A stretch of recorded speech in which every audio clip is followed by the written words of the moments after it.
The Whistler.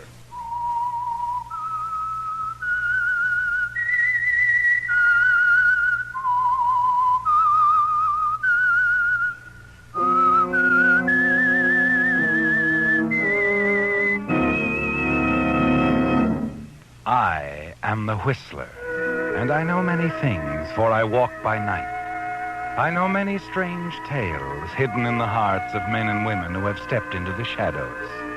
Yes, I know the nameless terrors of which they dare not speak.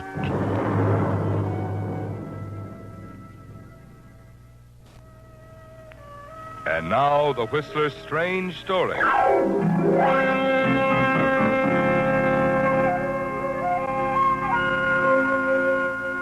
Murder arrangement.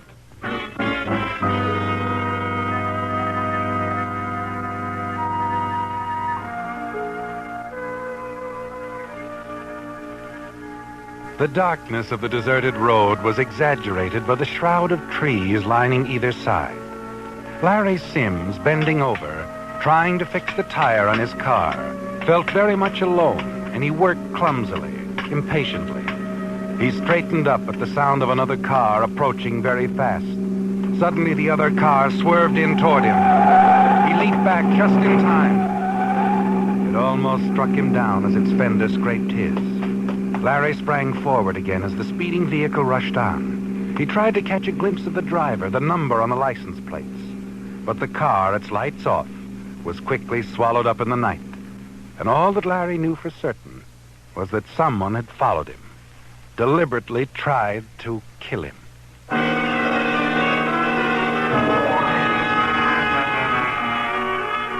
He was still shaking nervously as he drove back to town. Even the friendly lights on the outskirts failed to cheer or calm his fears. He drove directly to an apartment, left his car in the alley, hurried upstairs. He had to ring the door buzzer several times before the door opened. I've got to see you, Mildred. Well, Larry, isn't this rather an odd hour to be Let calling? me in, Mildred, quickly. I've got to talk to you. Well, certainly, come in. You've never seen Larry so upset, have you, Mildred? His face is drained of color. His eyes, wild with fear, are blinking nervously as he quickly surveys the room, as if he expected someone else to be there, someone he fears. Apparently satisfied that you're alone, he turns to you suddenly. Mildred, he's out of prison, isn't he? Fred Belton, I mean. Out? Well, yes, why? I knew it. I figured he'd get that parole. You'd better have a drink, Larry. You're actually shaking. Fred tried to kill me, tried to run me down tonight on a lonely road. What?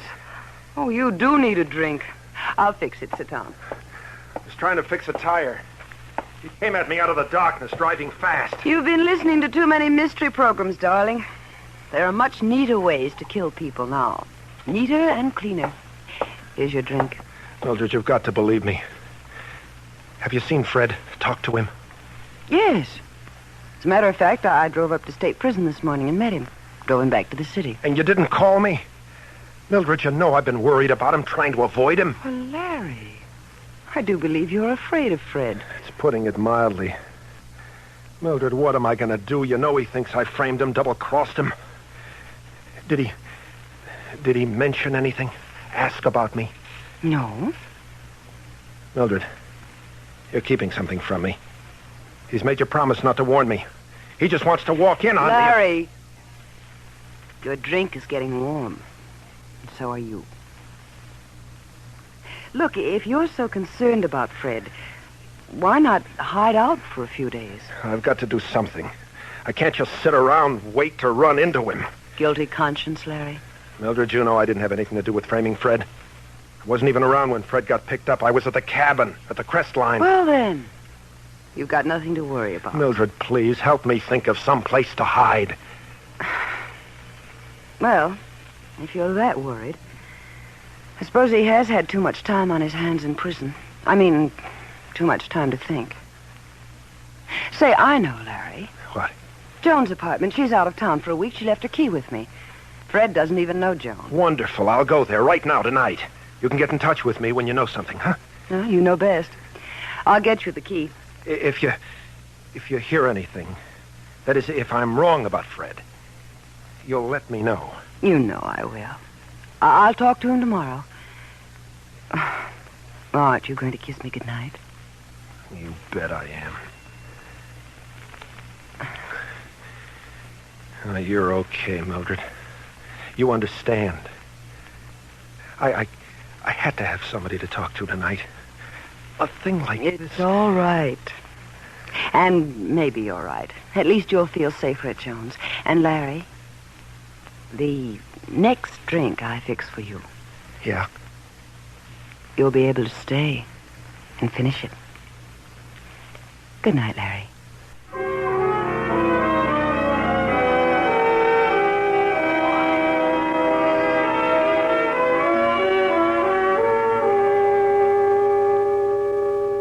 Fred, I'm only telling you. Mildred, you know I'm not after Larry. Well, he seems to think you are. That's why I sent for you this morning, to tell you to stay away from him. You don't deny you'd like to talk with him. No, I don't. I told you that yesterday. But not to kill him, Mildred. Larry wouldn't have the guts to frame anybody, least of all me. But he just might have an idea who did. I doubt that. I mean, he might have some information that I could fit in somewhere. Maybe even something he doesn't realize, something that would give me the whole story. And, when you know the whole story? Well, I told you that too, sweetheart.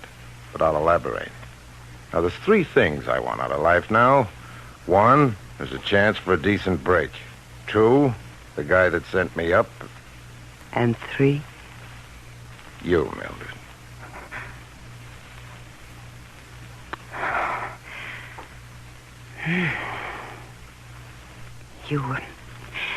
You didn't lose your technique in prison, did you? Just made the appetite sharper, that's all. From your punctuality this morning, I'd say it also sharpened your attention to schedule. Yeah, it did. You know, I don't mind that part, the routine, everything on the dot. It's okay with me. Oh, Fred, why don't you stop worrying about who framed you and why? There are other things to think about. I know. But I'll get to him, baby. On schedule. In the proper time and place. You know best. And you won't stay away from Larry. Nope. Might as well tell me where to find him. So you can talk?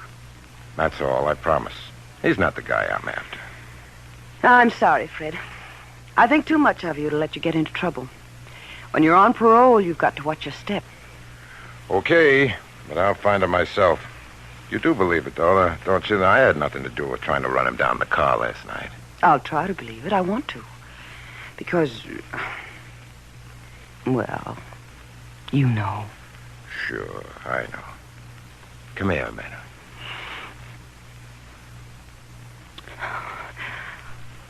You'd better go now. Okay.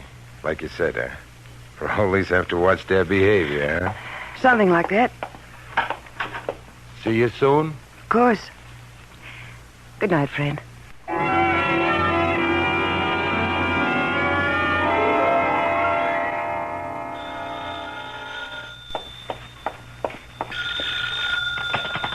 Hello? Mildred Carson, please. Speaking. Oh, Miss Carson, this is Jennings. You know, you drive car rentals.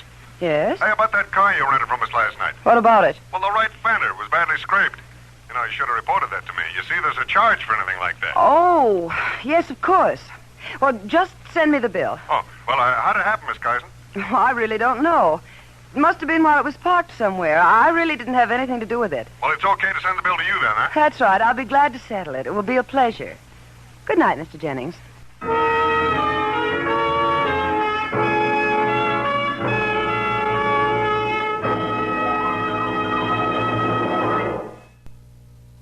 Now back to the Whistler.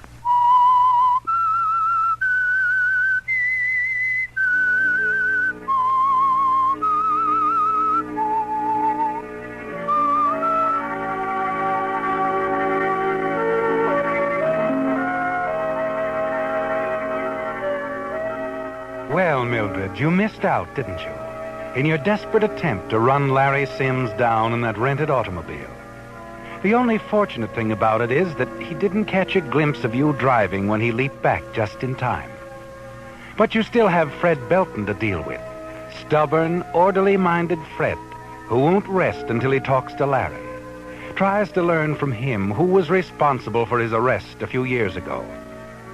You know what'll happen if the two meet, don't you? Larry will say something you're certain that Fred can add to the facts he now holds.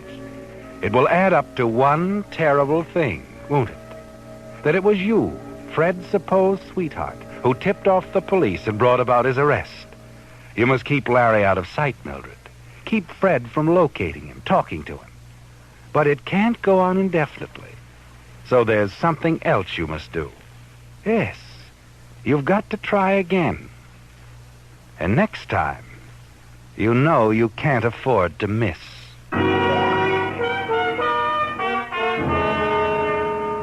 You're pacing the floor of your apartment, wondering what to do and how and when, as you hear a knock on the door.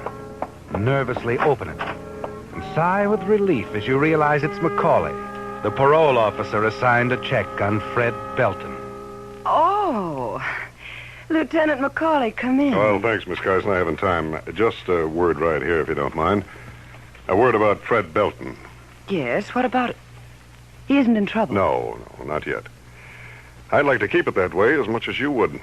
Oh, well, he's just a friend. Yeah, I know. You said that the other day when you asked about meeting him upstate. Fred's landlady said differently. She said you liked the guy. Nosy, isn't she? Mm-hmm. Well, all right. So I like Fred Belton. He's pretty. And you want to keep him out of trouble. And I want to keep him out of trouble. So what's going on? Well, we got a call at headquarters. A call from Larry Sims. Know him? Yes? Well, Larry Sims is a worried gent. Thinks Fred tried to kill him the other night. Thinks it isn't safe for him to come back to town. So? So, what do you think? So I think Fred isn't that foolish. I understand he isn't even carrying a gun. Maybe not. But Fred Belton's got a bad temper, Miss Carson. Just a friendly suggestion. Keep him away from Larry, huh? I'll try. You could keep him away from anybody. Then I'll really try. Good. That's all? That's all. Well, nice to meet you, officer.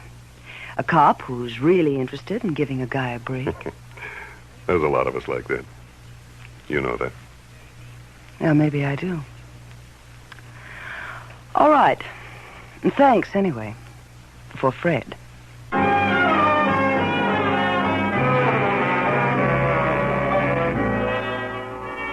You watch Lieutenant Macaulay walk down the corridor out of sight. He's given you an idea, hasn't he, Mildred? Yes, an excellent idea. The solution to your problem.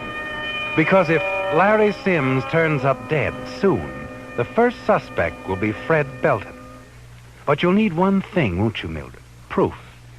You've got to have something that will tie Larry's death to Fred without question. And something that you said, your own words coming back in your mind, provide the answer to that one. I understand he isn't even carrying a gun.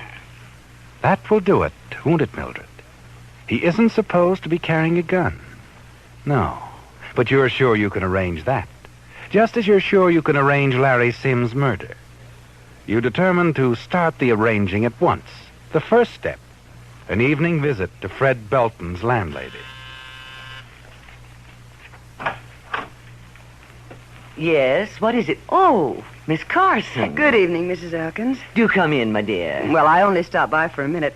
I wondered if you'd do me a favor. Why, of course. I have a package here, a little gift for Fred. Mr. Belton.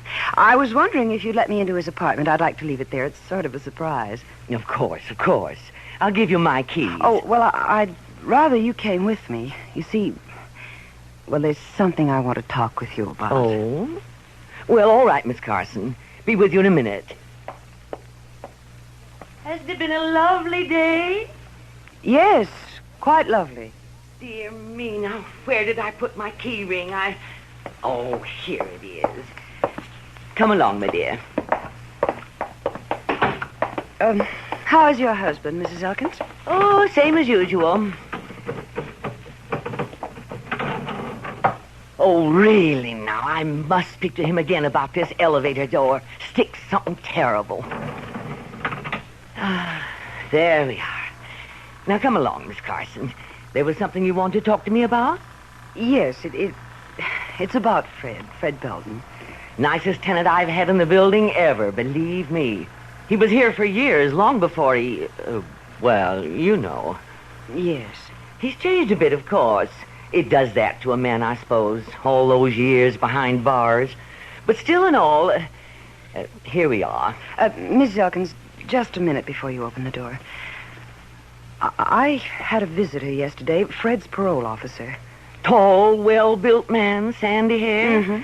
Yes, I've seen him here several times. He's worried about Fred. Oh? And frankly, so am I. Fred's been acting strangely. There's something on his mind. He seems to be brooding about something. Really, Mrs. Elkins, I am worried. Oh, now. I don't think Mr. Belton's apt to be doing anything wrong. I wish I could be sure. Well, thanks anyway for letting me tell you about it. This way. Mrs. Elkins, I'd like to ask another favor. Of course, what is it? Well, if you could just sort of, I don't know, keep an eye on Fred for me. Let me know if he does anything unusual, the slightest little thing that doesn't seem right. Be glad to tell you, Miss Carson. There's very little goes on in this building that I don't know about. Here we are. Well, now that that's off my mind, where will I hide this package? I don't want Fred to find it right away. Let me see. There's the bookcase over here, or that chair. You could put it behind the pillow. No, I know, the bedroom, in a drawer somewhere. Good idea. Oh, yes, I think this will be fine. What is it, my dear? I thought I heard footsteps in the hall. Do you suppose... Oh, dear, it wouldn't do to have Fred catch us here. Wouldn't be much of a surprise, would it? No. I'll go and see. You don't waste a minute, do you, Mildred? As soon as she's out of the room, you step quickly to the bureau, open the bottom drawer, and drop the revolver on top of the shirts. You close it again.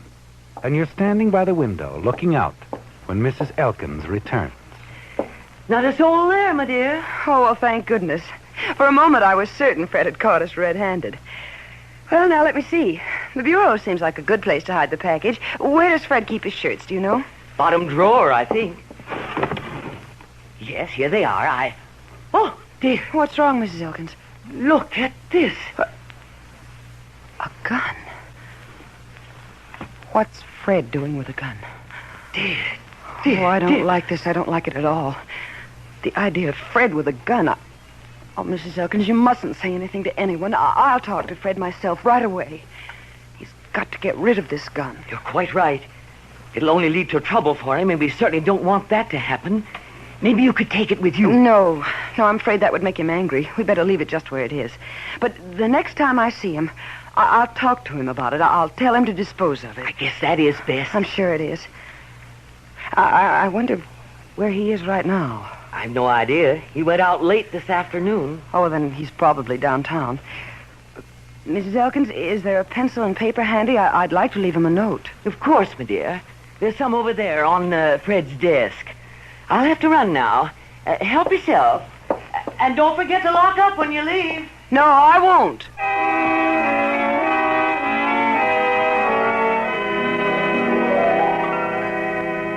It's working beautifully, isn't it, Mildred? Your little plan. Everything falling neatly into place. And now, with Mrs. Elkins gone, you make the next move. Take the gun out of the drawer and replace it in your purse. Then you drop the gift package into the drawer and close it. You move quickly to the window by the fire escape, unlock it, and open it slightly. Then you leave a note for Fred, asking him to call you, and hurry back to your own apartment to wait. Shortly before 9, your telephone rings. Yes. Hello, Millie. Oh, Fred. Got your message just now, and the gift. Thanks, but how come? Oh, it's not much, really. I just wanted to surprise you. I happened to be out shopping, saw the ties, and thought you'd like them. Well, I do, thanks. Fred, the reason I asked you to call, I've got to talk to you. It's very important. Okay, let's have it. Oh, no, not over the phone. I'll meet you somewhere. The park? Wait a minute, Mildred. What's up? I'll explain later. Meet me at the park near the fountain at 10 o'clock. Can you make it? 10 o'clock it is. I'll be there, right on the nose.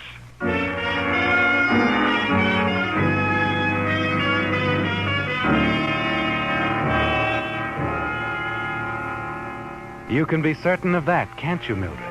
Yes, Fred's always been very punctual. And you know he'll be there on time, just when you want him to be. Now you're ready for the next step, aren't you? You hurry downstairs to the garage, get into your car, and drive across town to the apartment where Larry Sims is hiding out.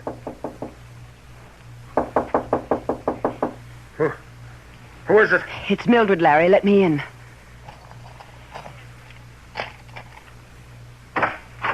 What are you doing here, Millie? I came to warn you. What? You better get your hat and coat. Fred is on his way.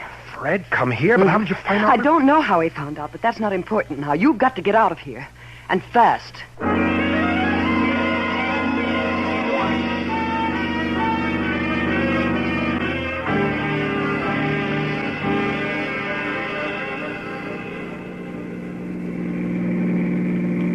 I still think it's my only chance, Millie. I'm not so sure it is. I've got to get out of town, that's all, and keep running. Where will you go? Remember, it costs money to run and keep running. Yeah, I know that. Okay. So you got any other ideas? Yes, I think so. What are you doing? Why are we stopping? The park is as good a place as any to talk things over. And we have things to talk over, Larry. Okay. All right, come on, let's get out. Look, why can't we just sit here Come on, Larry. We've got to figure something out for you. I can think much better when I'm walking. All right. Have it your way.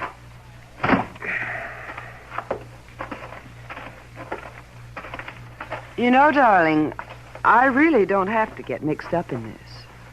I'm only trying to help you. Sure, I know, Millie. I'm sorry. You're okay. Strictly okay to do this for me. Thanks. Tipping me off about Fred. Saving my life. Millie, I'll never forget you. No, I don't think you ever will. That would be 10 o'clock, wouldn't it, Larry? Yeah, sure. So what? So, this. Hey, what's the idea of the gun? The idea, Larry, darling, is that I'm going to kill you.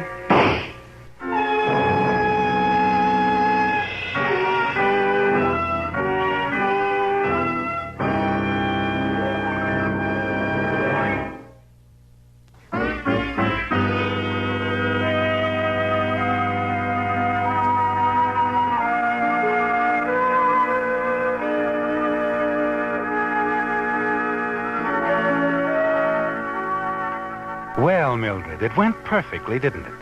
You're certain of that, aren't you? Yes, every step of the way, just as you'd arranged it. Larry Sims is dead, and you've already put the murder weapon, the gun, back in Fred Belton's apartment, in the bottom bureau drawer where Mrs. Elkins saw it earlier this evening. It was clever of you to leave Fred's window by the fire escape open, wasn't it? No one saw you enter or leave his apartment. Now, back in your own apartment, a little less than 2 hours after you murdered Larry, left him lying in the park, you congratulate yourself, confident that the case against Fred Belton is airtight.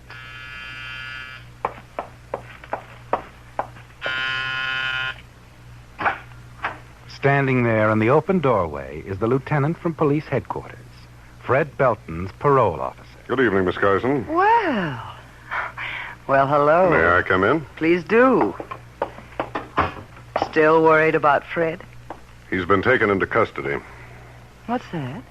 You remember this Larry Sims I was telling you about the last time I was here? Why, yes. He was afraid Fred was going to kill him. Mm-hmm.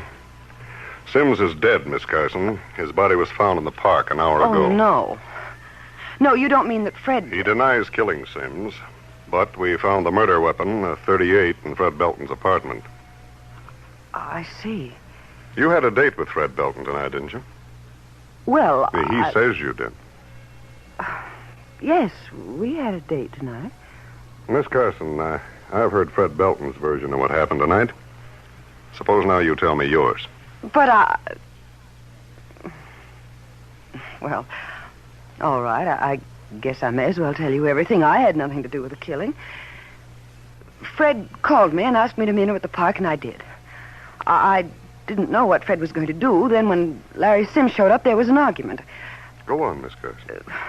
Fred had a gun. I tried to stop him, but, well, he'd have killed me, too.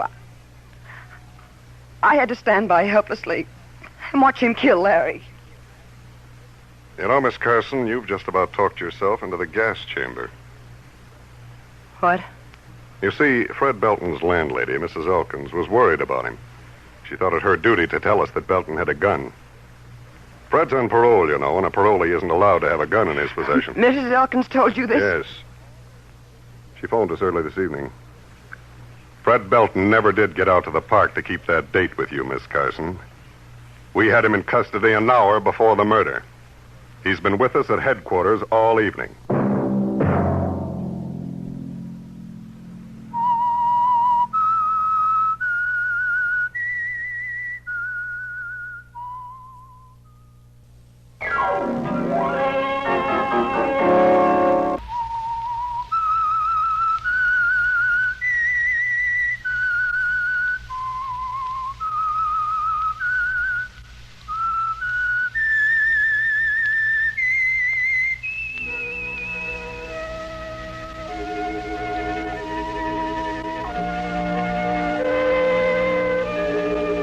This is CBS, the Columbia Broadcasting System.